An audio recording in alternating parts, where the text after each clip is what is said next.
Hey, what's up guys? Alex here with a new video, and today it's going to be a weird one. It's going to be a mixture of a story, first impressions, and conclusion. I guess that's the typical standard video, but I will definitely be putting timestamps down below. If you don't want to hear the story and the whole first part of this video, you can skip to the first impressions immediately. As you've seen on the title, I'm going to be talking about the Leica 50 and 75 Noctilux lenses. I did not plan to use these lenses. All this was kind of unplanned. I just happened to fall into this opportunity. And that's why I'm gonna start this video with a story. If you're new to the channel, I am a portrait photographer based out of Orlando, Florida, and I am a Leica shooter. I have the Leica M11 back there, and I'll be putting up images throughout the video that I shot with the 50 and 75 Noctilux lenses. I'll put that more on the first impressions. That way if you skip the whole story part, you still get to see the cool photos. But let's get things started. Last week, I was in New York for the weekend with the wifey and some friends, and I was not planning to do a YouTube video. It was just a fun trip. On Saturday of last week, I was at the High Line, just kind of going on a little walk, when I noticed a gentleman with a Leica SL2 and a 35 1.2 on his camera. I just went up to him and told him it was a cool camera. He saw that I had an M11 by my shoulder, and you know, when you see a Leica user, you just kind of start talking. It's almost like this weird just friendship that you have because you own this camera, but even though we're complete strangers. As we started talking, we exchanged phone numbers, and overall we just kind of geeked out for a few minutes.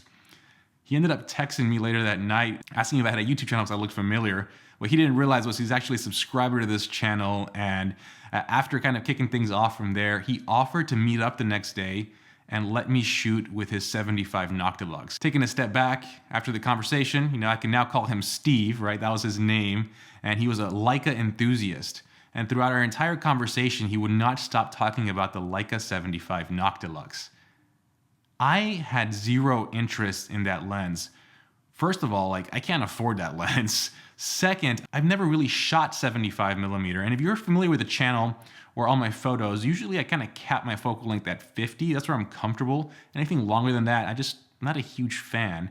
But anyways, we agreed to meet up the following day just for an hour to hang out and just play around with some gear. To my surprise, he brought a bag of goodies, including the Leica 75 Noctilux, the 50 Noctilux, and the 28, is it the Sumeron? It's the classic lens that Leica just relaunched, and I'm not going to talk about that lens in this video, but just tons of goodies.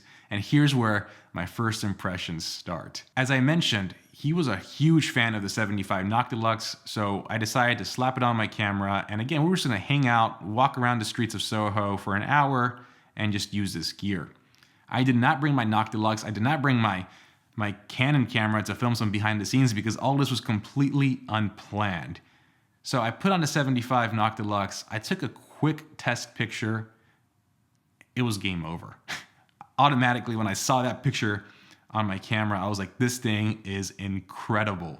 So before we talk about image quality, I want to talk about ergonomics because it's a big lens. But if you see my Leica M11 here, let me actually get it.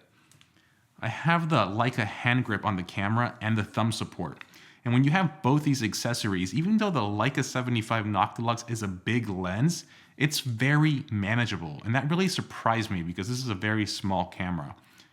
Also, the focus throw, it is incredibly long, which is a great thing because with that lens, your depth of field is so narrow, you really need to make some minor adjustments to your focus. And having a long focus throw is perfect for that lens. So overall, automatically from an ergonomics perspective, I was already loving it.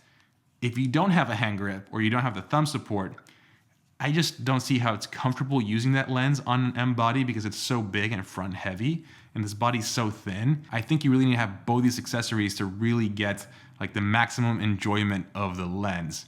But let's talk about image quality. This lens launched in 2016, I believe, or just a few years ago. So it's a modern lens design, which means that shooting the 75 wide open at 1.25, you get incredibly sharp images. But the cool part about it, because it's a modern lens, you also don't necessarily get chromatic aberrations or purple fringing on your image. And the lens still has tons of character. I mean, this lens kind of checks off every box. It's sharp. It's wide open at 1.25. It has character. Overall, this is just an incredible lens. And this is a lens that I did not think I was gonna love and enjoy this much. And I'm just floored. And we'll table this to the end of the video, because after about 25 minutes of shooting with that lens, Steve was like, hey man, you gotta try the 50 Noctilux. So I almost had to pry it off my camera to put on the 50 0.95, which is crazy because the 0.95 was a lens I've always wanted to shoot with. It was like a dream lens. And it was an afterthought after using the 75 Noctilux, if that doesn't tell you anything. For the 50 Noctilux, same thing. It's a big lens, but if you have the thumb support or a grip, it's actually very usable. Same thing with the focus as well. Long focus throw, and overall, perfect match for the M bodies. This lens is a little bit older, and I think it's showing some of its flaws because wide open, it definitely has tons of purple fringing, and it's not as sharp. Now, this lens has amazing character, and it just has such a unique look. Purple fringing is removable in Lightroom, post, but it is present and it is a lot. So one thing to keep in mind, it's not as bitingly sharp, but I don't think you expect it to be that sharp at 0.95. Like overall, it was still an amazing experience, and it's still a lens that I might potentially want to add to my kits down the road.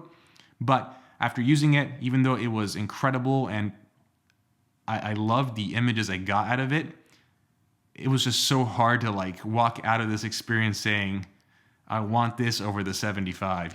Perfect world, you have both, but after using the 75, it's kind of hard to think of any other lens. First impressions in general, these are some of Leica's most expensive lenses. They're also some of Leica's most unique lenses. And I almost wish, the negative side of them being so unaffordable and so expensive, or I guess unaffordable to certain people, right? I can't afford them, that's for sure. Unattainable for me, is that not many people will get to experience them, and not many people will get to see these images because they're just so, I think, unique. And I think that's the sad part about this, is I almost wish they were more accessible so more people can really enjoy what these lenses bring to the table.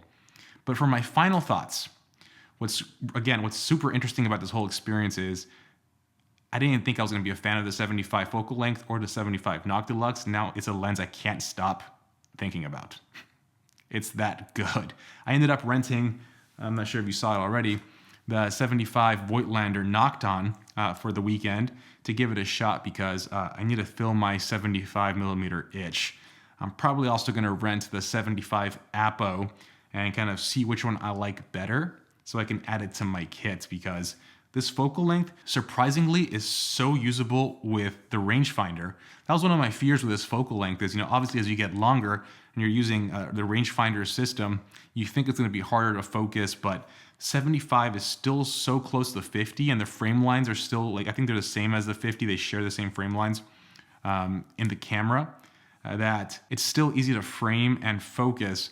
I'm not sure if that would be possible if you go longer than 75, but definitely still works well. And all the photos you saw earlier, I didn't use a VisiFlex because I wasn't prepared for this. This kind of happened out of nowhere. I just used a rangefinder system, which is also another kind of thing that people talk about a lot. It's like, hey, the Leica M11 is 60 megapixels, and you think about very shallow depth of field. Is a rangefinder going to be accurate enough? Absolutely, because I was able to do it. Now, with my experience, obviously barely using the lenses and still being new to rangefinders, I had to take a lot of photos to get those incredibly sharp images. But it is possible, and I think with practice, you can do it constantly. So I'm not going to continue talking because I can geek out over this, but expect to see my first impressions on the Voigtlander in the next few weeks, and also the Leica Apo, the 75, because I do plan on renting that as well. But let's wrap up this video. If you're lucky enough to own a Noctilux lens, drop a comment down below and share your experiences with them. Also drop your Instagram. Would love to see some more images shot with these lenses. And again, these lenses live up to the hype. They have their own unique look, unique character. They have their signature look, and that's what makes them so special. As always, guys, thank you for watching. Hopefully you enjoyed the images I shared. They were all edited with my preset, which is available on my site below, so feel free to check that out. If you want to talk gear and kind of nerd out, feel free to add me on Instagram, send me a DM, or drop a comment down below. Always love talking to you guys. And a huge thank you to Steve for taking time out of his day and bringing his gear, kind of letting me use his 50, 75 Noctilux. And huge thank you, man. Really do appreciate it. And as always, guys, if we ever kind of run into each other out in the streets or wherever we are, feel free to walk up to me. I'd love having conversations and meeting all of you in person. But let's wrap this up. Thank you so much, guys, for watching. Please subscribe, like this video, and I'll see you on the next one. Have a good one, guys. Peace.